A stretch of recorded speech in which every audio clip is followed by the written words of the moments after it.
মিষ্টি বলো তো টাইগার মানে ফিশ মানে আর আই মানে নোজ মানে লিপ মানে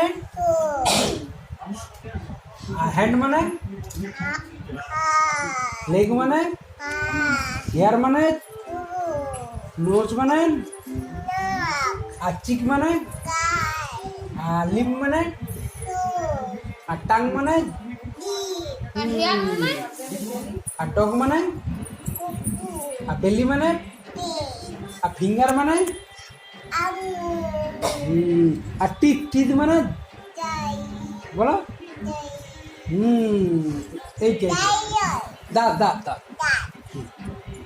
ঠিক আছে হাততালি কত না হাততালি দিয়ে দাও মিষ্টি হাততালি দাও হাততালি দাও একটা লাইক দিবেন